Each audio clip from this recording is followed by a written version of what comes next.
on this list that I have been subscribed to for years and some that I'm not familiar with, so I'm gonna have to go check them out. So please, after you finish watching my video, go down below and check out all the links to all the channels that are gonna be providing a recipe video this month. Everyone's doing a different date, and today I'm doing mine. And that recipe is going to be a slow cooker meatball minestrone. And this is what you're gonna put in there.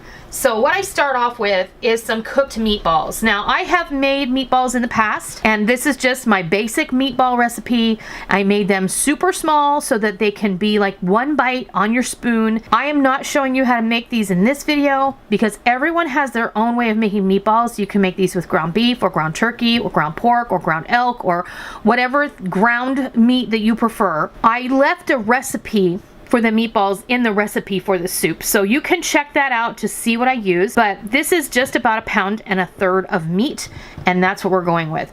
So cooked meatballs ready to go, and then we're going to make the soup.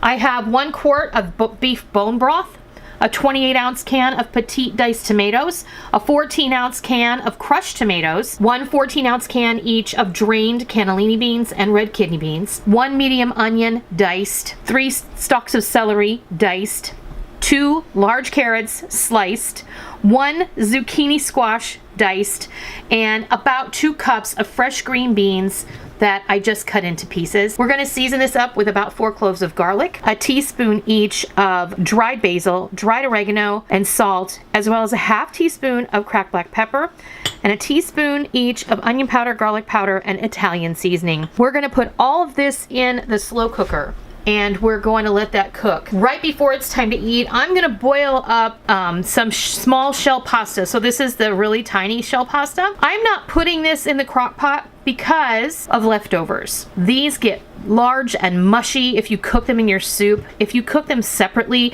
it's easy to freeze the leftover soup and have a freezer banked meal later. Then you can cook fresh pasta, or you can put the leftovers in the fridge and use your leftover pasta when you reheat it. I just don't like to cook the pasta in with the soup for that reason, because it's easier to enjoy a leftover meal of the soup that way. All we're gonna do now is pop everything in the slow cooker vessel, and we're gonna go from there. Okay, so now all you have to do is put all of these ingredients in the vessel of your slow cooker. Now you can also make this in your pressure cooker or your Instant Pot if you prefer. I've included instructions for both the slow cooker and the Instant Pot in the recipe that I have linked down below. Let me give this a stir.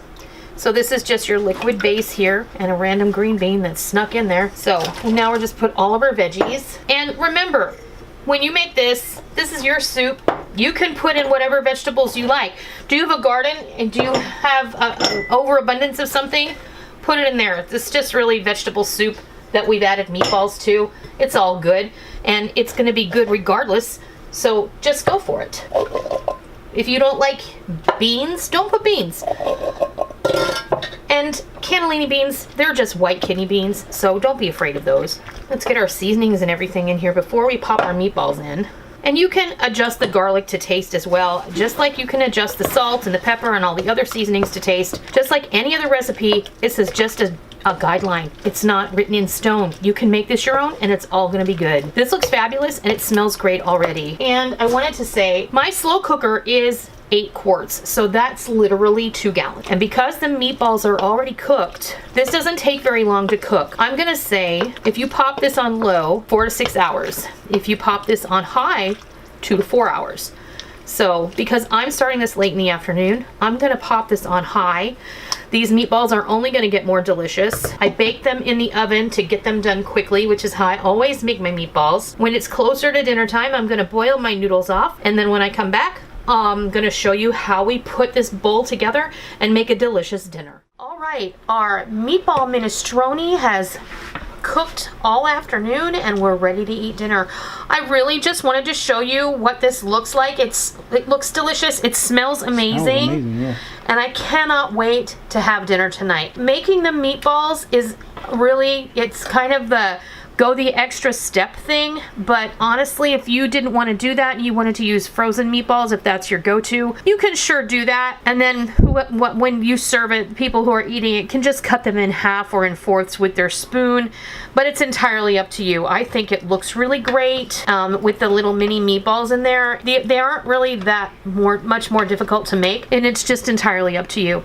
Again, you can use all fresh vegetables, or you can buy a bag of mixed vegetables from the freezer section and pop that in there. It's all good. Just, you know, go ahead and add the onion and the garlic, and it's gonna be just as delicious. So I'm gonna go ahead and plate this up, and I'll be right back, and I'll show you what it looks like. Well, there you have it. Meatball minestrone, ready for eating. Supper is ready, and I can't wait to sit down and eat with Rick. Are you ready to taste this? I can't wait. It's, as you can see, I went ahead and I cooked some shell pasta. This is like the baby shell pasta, and you can use elbow macaroni or whatever it is that you prefer. I'm gonna try and get a good bite here for Rick to give it a taste. It's probably a little bit hot. Hold on.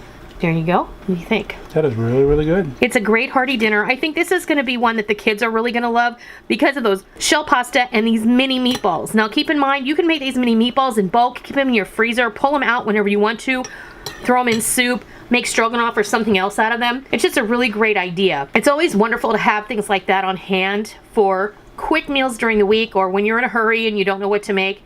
You almost always have something ready to go in the freezer, and you don't have to put too much thought into it. So that is how you make my slow cooker meatball minestrone. I hope you give it a try. I hope you try this. I hope you love it. And until next time, I'll see ya.